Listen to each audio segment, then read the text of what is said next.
So welcome back to the channel. My name is Chris and I'm a griller in the wrist.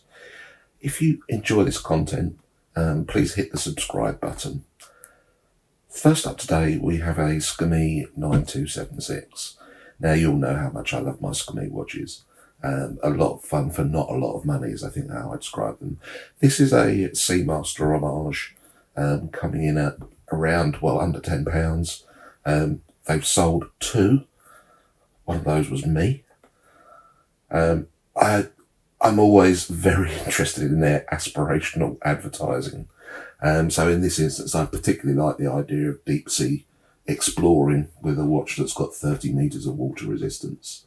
For me, I wouldn't even watch the deep with this watch on, just on the off chance that something went wrong. But it's a cheap watch, affordable watch. It does have an interesting textured dial. It's quite an elegant look. Got a steel bracelet. Allegedly it comes with what looks like reasonably decent lume. Less said about the waterproof the better, to be absolutely honest. Clearly an Omega homage. It's quite an interesting offer and you can't go far wrong with some of these. Comes in 3 dial colours. Also comes on a black strap as well as the stainless steel bracelet. I would recommend getting it on the stainless steel bracelet just because it sort of carries the look, I think. I have ordered one of these. It's on its way at the moment.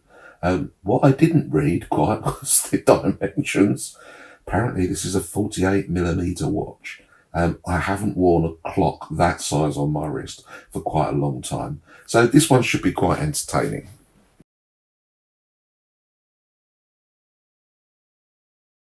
Are you a jet setter with a passion for Chuda GMTs, but can't quite stump up the £3,500 for the Chuda Black Bay Pro? Don't worry, Addy's Dive have got you covered. What we're looking at here is a homage to the Black Bay Pro. It comes on a reasonably good bracelet. It's branded. It's kind of what we've come to expect from Addy's Dives. But the bit that I find really interesting with this is that this does have a genuine Swiss GMT movement in it. It's 39mm, 48mm lug to lug.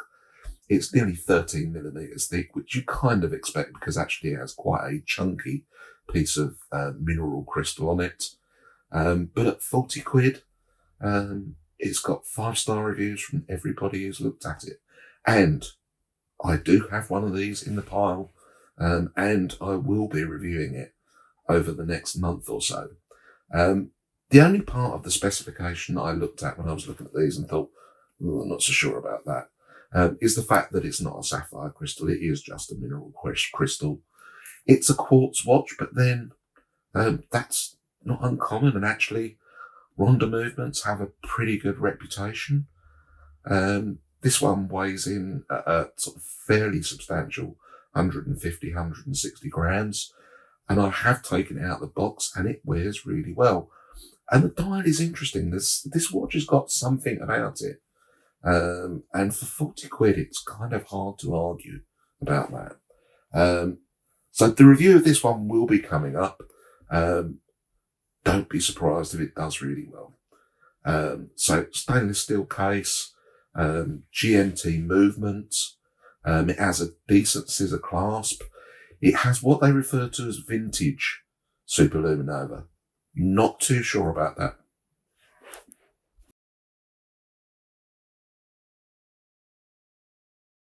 So next up is this Chronos L6024. So this is clearly a Chuda Black Bay homage at 37mm.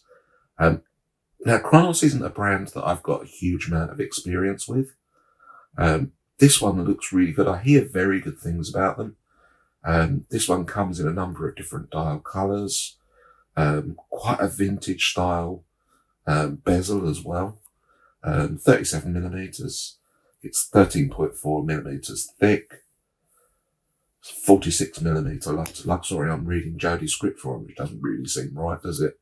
20mm lug width. This, I think, is a really interesting looking watch. So I don't have many Tudor homages in my collection. I haven't reviewed. I think I've maybe reviewed a couple at most. But this one I think is really interesting. I know that the finishing will be really good on it. It comes with the PT5000 movement, which for anybody who knows anything about movements will know that that is the Chinese equivalent of the ETA 2824 movement. You can even get this one with the Sellita SW200. It's going to cost you another 70, 80 quid, but is a genuinely fantastic movement. That's the movement I have in my Squale, and it's brilliant. It's about as accurate as you can imagine. This is a gorgeous looking watch now.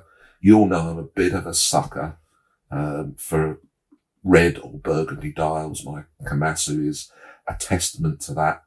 But this one on a really good looking Jubilee strap looks fantastic. It looks a bit shiny, so we would have to see how that one goes. But the finishing looks outstanding.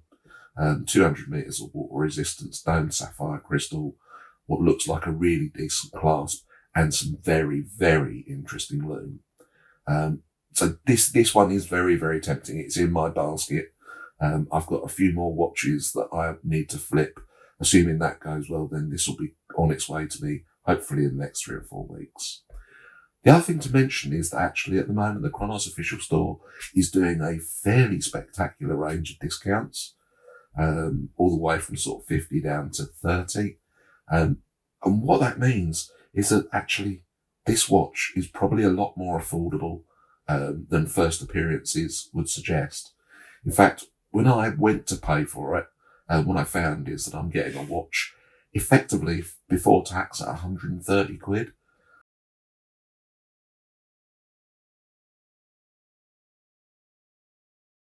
So next up, we have this Baltany Explorer homage, 39mm.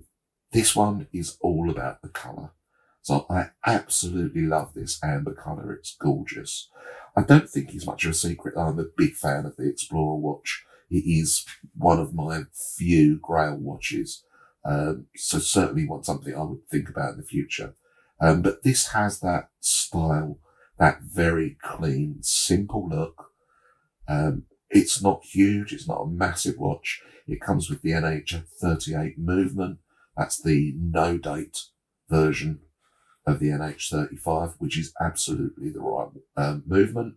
It does come in black as well.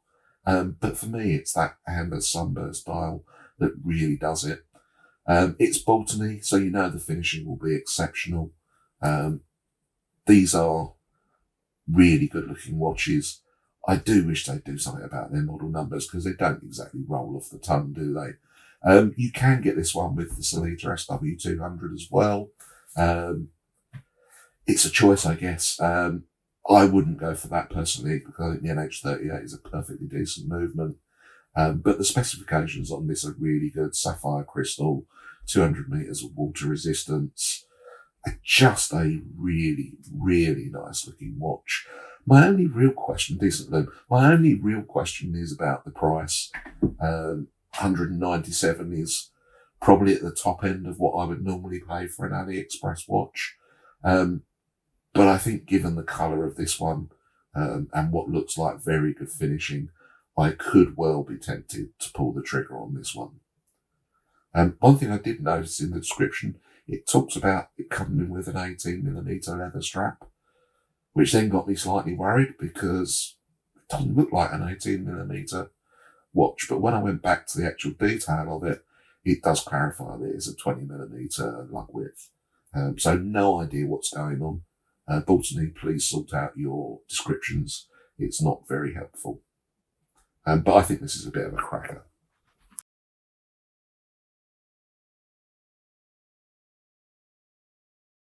So finally, we have the SanMartin SN0129, and this is a watch that for me is all about the dial.